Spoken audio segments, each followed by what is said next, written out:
dalam Tuhan Yesus Kristus, sebelum kita menerima kebenaran firman Tuhan, terlebih dahulu marilah kita berdoa. Bapa di dalam surga, mengucap syukur Tuhan kalau pada hari ini Tuhan telah berikan kami kesempatan untuk kami boleh mendengarkan firman-Mu dan menerima kebenaran firman-Mu Tuhan. Tuhan yang siapkan hati dan telinga kami agar kami siap menerima taburan firman-Mu, sehingga setiap firman yang akan kami dengar pada hari ini Tuhan boleh kami terapkan, kami jalankan dalam kehidupan kami setiap harinya Tuhan. Tuhan juga pakai hamba-Mu ini yang akan menyampaikan kebenaran firman-Mu, Tuhan yang urapi setiap perkataan hamba-Mu ini agar setiap apa yang hamba katakan itu semua berasal dari Engkau saja Tuhan. Terima kasih Tuhan, kalau menyerahkan Tuhan ini semua ke tangan kuat kuasa Yang Kudus, dalam nama Tuhan Yesus Kristus kami sudah berdoa dan mengucap syukur. Terima kasih Tuhan, haleluya, amin. Shalom Bapak Ibu dan Saudara yang terkasih dalam Tuhan Yesus Kristus. Pada kesempatan hari ini kita mau belajar firman Tuhan dari Lukas 19 ayat 11-28 tentang perumpamaan uang mina. Tapi karena keterbatasan waktu, diharapkan Bapak, Ibu, dan Saudara yang terkasih bisa membacanya sendiri di rumah. Renungan pada hari ini diberikan judul melayani sesuai dengan karunia. Bapak, Ibu, dan Saudara yang terkasih dalam Tuhan Yesus Kristus, pada kesempatan hari ini kita mau belajar firman Tuhan mengenai perumpamaan uang mina, di mana firman Tuhan ini menceritakan kisah seorang raja atau pemimpin yang akan melakukan perjalanan jauh. Sebelumnya, ia memanggil 10 hambanya. Nah, 10 hamba ini diberikan masing-masing 1 mina sebelum raja ini pergi.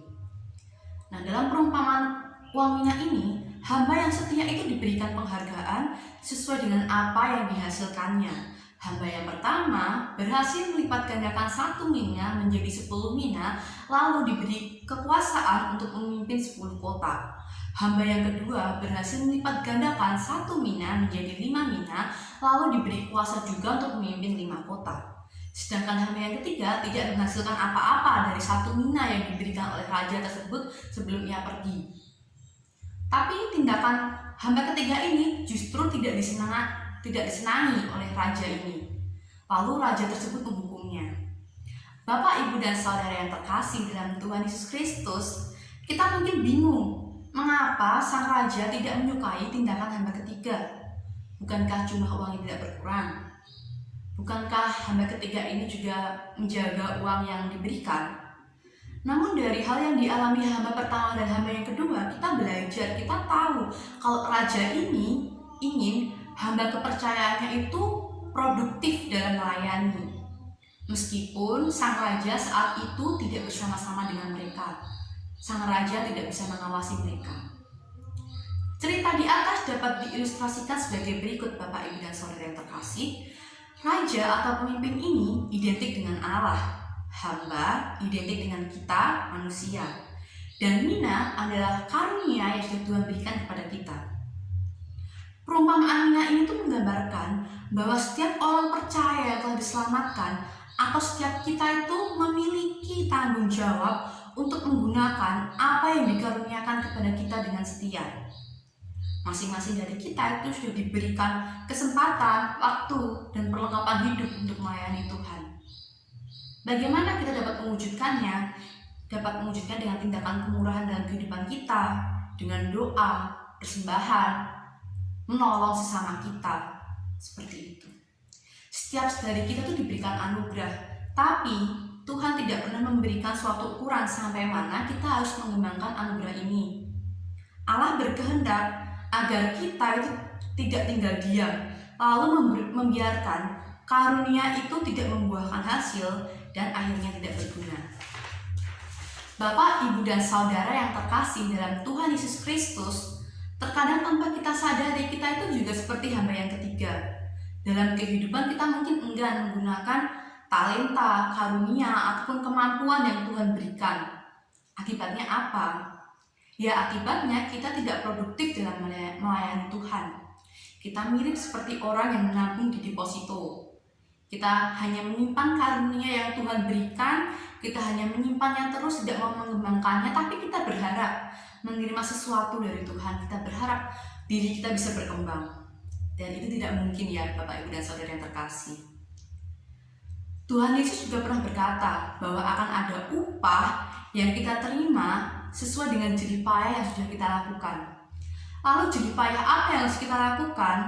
Ya mari kita bersama-sama melayani Tuhan dengan setia, dengan karunia yang sudah Tuhan berikan kepada kita. Karena Tuhan sudah begitu baik terhadap kita atas karyanya menebus dosa kita di kayu salib.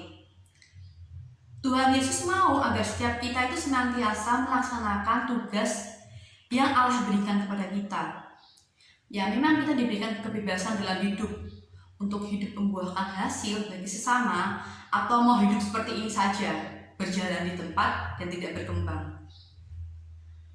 Tapi Tuhan Allah itu senantiasa melimpahkan kasih karunia kepada orang yang taat dan melakukan perbuatan sesuai dengan kehendak-Nya.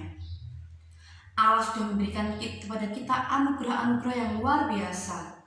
Allah mau agar apa yang sudah ada dalam hidup kita itu disyukuri dan dikembangkan. Jangan hanya disyukuri saja, karena kalau hanya disyukuri saja dan tidak dikembangkan, itu sama saja, kita tidak akan berbuah. Cara sederhananya, kita dapat mengembangkan karunia itu dengan tetap setia dan bertekun dalam doa, menunjukkan kualitas hidup orang Kristen di tengah dunia masa kini, mau menjadi berkat bagi sesama kita, tidak sungkan memberikan pertolongan, dan menggunakan bakat-bakat yang kita miliki itu untuk semakin memuji dan memuliakan nama Tuhan. Kita sudah menerima semua kebaikan Tuhan, semua kasih karunia Tuhan dalam kehidupan kita, terutama keselamatan. Ini semua bukan karena usaha kita, tetapi karena pemberian Allah, karena kasih karunia Allah.